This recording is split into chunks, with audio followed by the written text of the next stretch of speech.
Lorenzo Notto, Italian Geopolitics Journal Limes.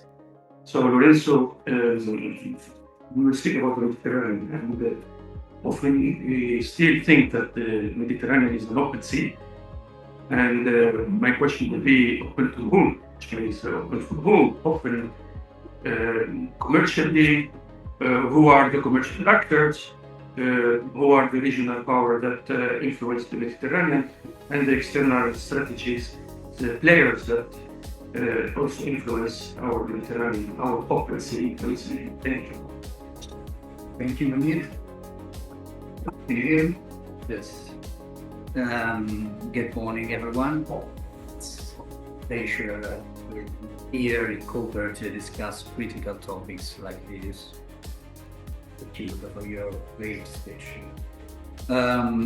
We call the sea the Mediterranean, the sea in the middle of the lands.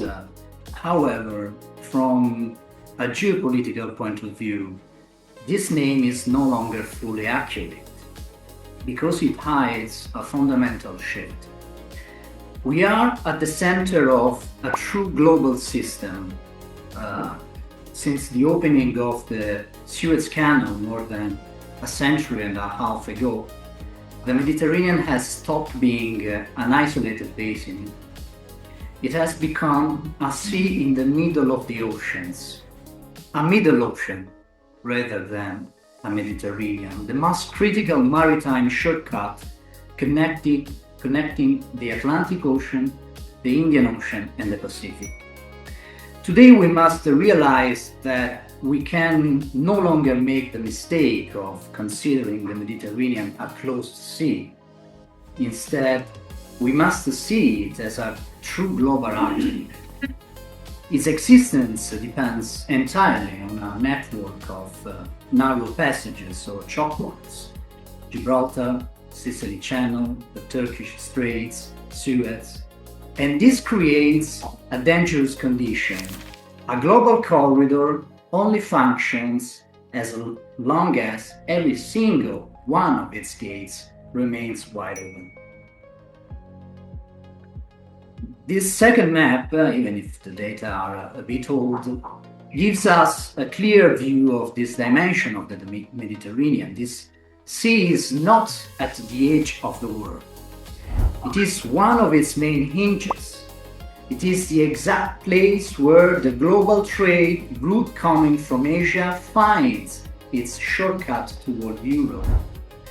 For the countries facing these waters, such as Slovenia or Italy, this central position offers a major geographical, economic, and geopolitical advantage.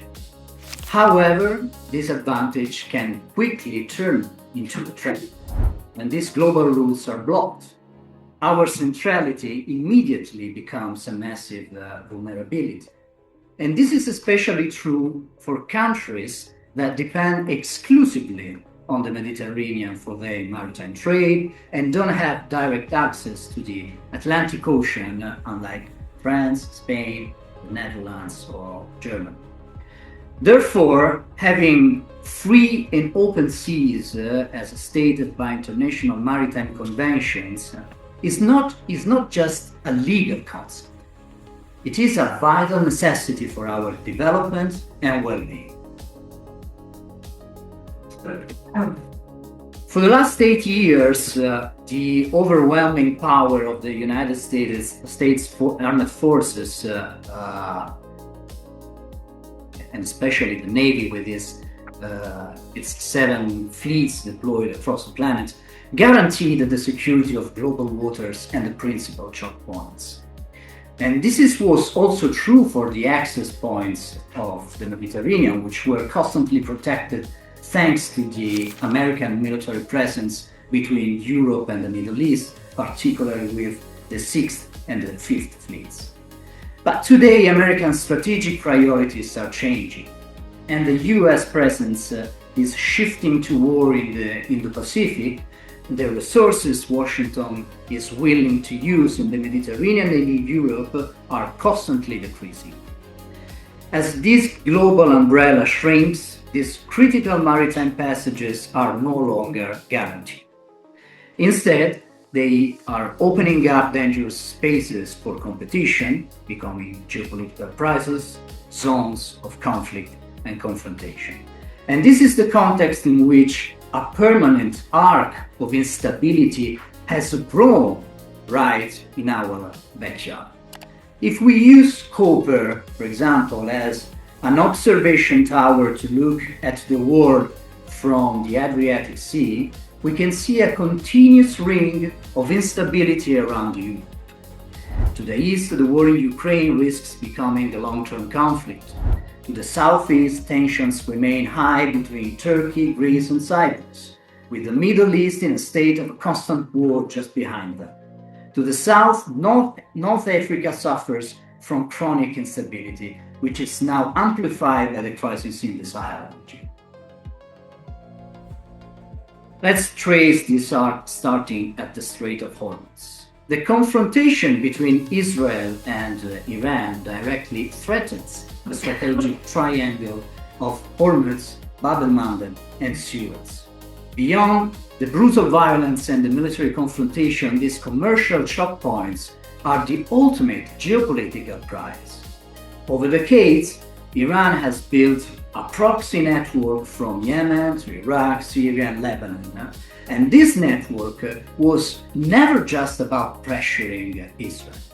Its true purpose is to project power directly into the Mediterranean, giving Tehran the leverage to open or close these three vital gates at will. Controlling these passages allows Iran to leverage global trade as a strategic weapon, exactly as we saw during the escalation that began in February. On the other side, maritime security is also an existential issue for Israel. 98% of its trade goes by sea. Its economy depends entirely on its Mediterranean ports of Haifa and Ashdod, alongside Eilat on the Red Sea. Without free and secure access to the oceans, Israel would face economic strangulation. The vulnerability of this system became clear with the crisis in Bab el-Mandeb. Since the start of the war in Gaza, Houthi forces in Yemen have attacked the merchant ships in the Red Sea. These actions forced the major shipping companies to avoid the Suez Canal and redirect their vessels around Africa via the Cape of Good Hope. Even months after the main attacks, maritime traffic through Suez remained 60% below normal levels. And this means that when the big shipping lines decide to abandon a route, they reshape the geography of this sea, more than any government can. And the lesson of the Red Sea is clear, I think. A small armored group using relatively cheap weapons can disrupt global trade, while sophisticated naval and military interventions manage to limit the damage. The capabilities and sheer determination of a single regional group proved how easily these vital global trade passages can be held hostage. Military power alone is extremely expensive and cannot permanently solve this security problem. And this means that in the future, a joint effort combining international political pressure and regional cooperation could prove to be a more effective path. Of course, we must face this with the awareness that it would require non-stop negotiations, that outcomes would often remain uncertain, and that the political dialogue would have to be constantly renewed. Because these maritime gates are unstable, nations are looking for alternative land corridors.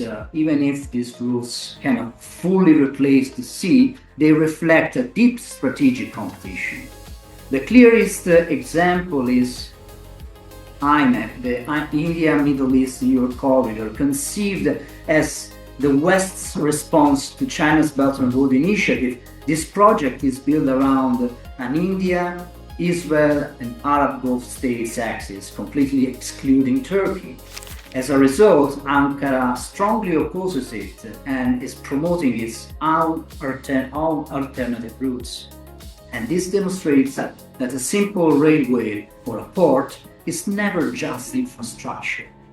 It is an instrument of power used to redraw alliances and shut out rivals. In addition to these choke points, the Mediterranean faces a second structural problem: conflicts over maritime borders and exclusive economic zones. This issue became intense after the discovery of large natural gas fields off the coast of Israel, Cyprus, and Egypt. Starting in the 2000s, Cyprus, Egypt, and Israel signed a series of agreements to define their maritime borders based on the United Nations Convention on the Law of the Sea, the UNCLOS. Although Israel never ratified the convention, it accepted its principle to protect corporate investments. And these agreements excluded again Turkey and its own maritime claims, which also involved northern Cyprus, the Turkish part of the island, literally occupied by Ankara since 1974. So Turkey's reactions was immediate.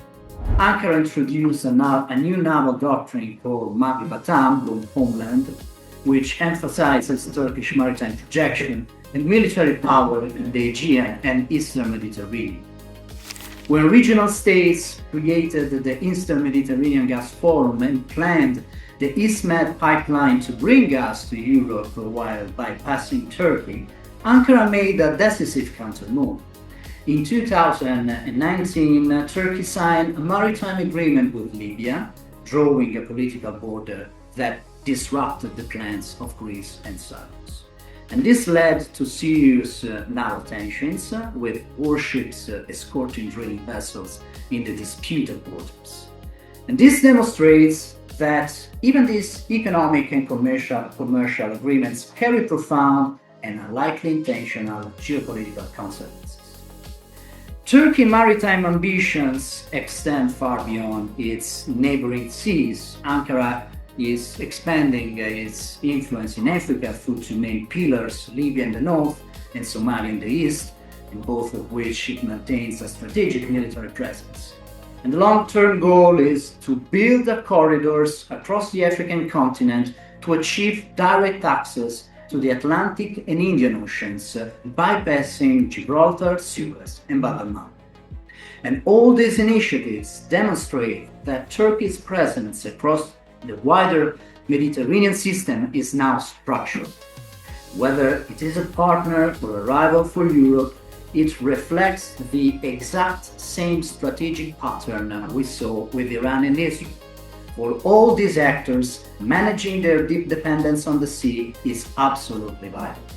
When a nation depends on the sea, it will do whatever it takes to prevent its gates from being closed. In conclusion, the growth of exclusive economic zones risks creating a territorialization of the sea, where states try to extend their national sovereignty over open waters. Without international cooperation, these border conflicts will combine with the threats at the choke points, and the risk is turning the Mediterranean from an open sea into a closed lake, just as it was before the opening of the Suez Canal 150 years ago. To prevent this, we must learn to cooperate, and our region, the Adriatic Sea, can serve as an example.